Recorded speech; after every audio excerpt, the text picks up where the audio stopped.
Hello and welcome back to Your Sound. My name is Dave Mighty Mouse West.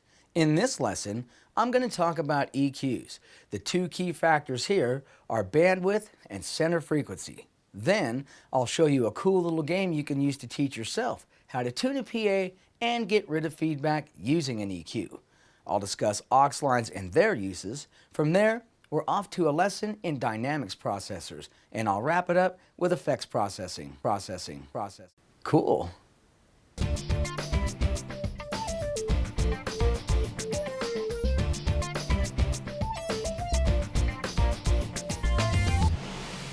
Traveling on, we have the EQ section. Let's start off by taking a closer look at the high-pass filter. A high-pass filter allows high frequencies to pass through it while simultaneously attenuating or reducing the amplitude to the frequencies below the cutoff frequency.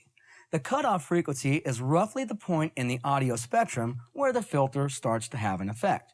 There are two types of high-pass filters, fixed and variable. Both, by the way, can have a huge effect on gain. Some consoles come equipped with a fixed cutoff frequency, usually between 75 and 100 cycles.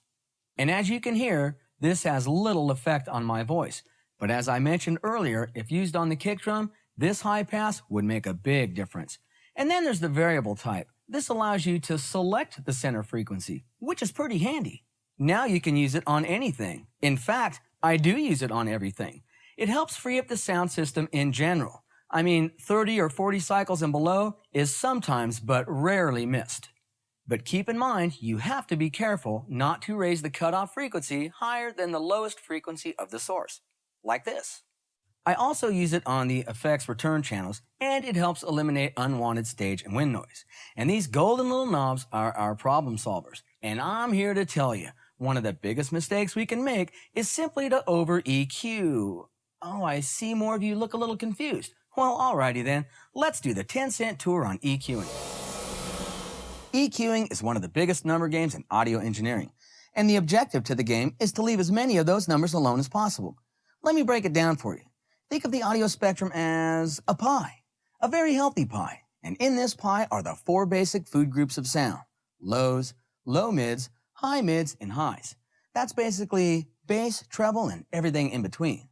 An EQ allows us to boost, which is to increase, or cut, which is to decrease, the volume to a select group of frequencies. The size of that group of frequencies is determined by the bandwidth.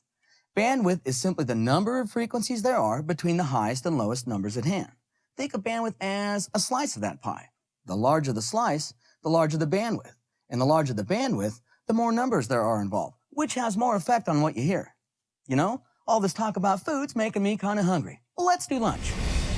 Deep, deep, deep, deep, deep, deep. Ooh, craft services was early.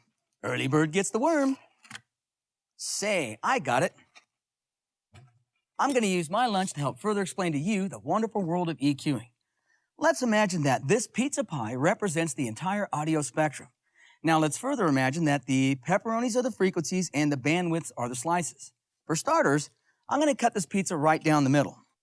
Now the whole spectrum has two rather large bandwidths, lows and highs, which also represents a two-band EQ. This is better than absolutely nothing, but the big problem here is whenever you use either half of this pie, the changes are pretty drastic. Remember, we're dealing with volume here, so if the volume to all of the lows and low mids are greatly reduced, then this is all that's left. That's because the high band contains more frequencies than the low band. Next we'll... man. Thanks, bro. Dude. Next we'll do a three-band EQ, or 3 equal slices. This pie has lows, mids, and highs. This third slice offers more versatility because it has narrowed the other two bandwidths. Oh, hey, pizza. Thanks, man. Dude. Next would be a 4-band EQ. This is even better yet because this fourth slice narrows the bandwidths even more and offers us control over the 4 food groups of sound: lows, low mids, high mids, and highs. And this helps our objective immensely. These basic EQs are all pretty cool, but still limited. Those are all fixed frequencies and bandwidths, so all you can do is turn them up or down. Unfortunately, you're unable to select the center frequency. What? The center frequency. Here, let me show you. This is a 4-band EQ with fixed frequencies. The low mid is fixed at 800 and the high mid at 3K. But let's say we have a frequency issue at 1.6. Since this is in between the 2 points, we won't have much luck solving the problem. But never fear, the semi-parametric is here. Have you ever heard of the term sweepable mids? This EQ has an added feature. With the sweepable mid, we can boost. Only now we can select the center frequency via the sweep and reduce. So I guess you could think of a sweep as a slice within a slice. Again, we need to keep in mind that the goal of EQing is to leave as much unchanged as possible. Now there's one more parameter that you need to get acquainted with. It has the V in versatility, the Q in EQing. Seriously, it's referred to as the Q. The Q allows us to determine how wide or narrow we would like the bandwidth to be.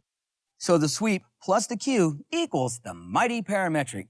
This highly universal EQ allows us to sweep, boost or cut, and adjust the bandwidth from wide to narrow.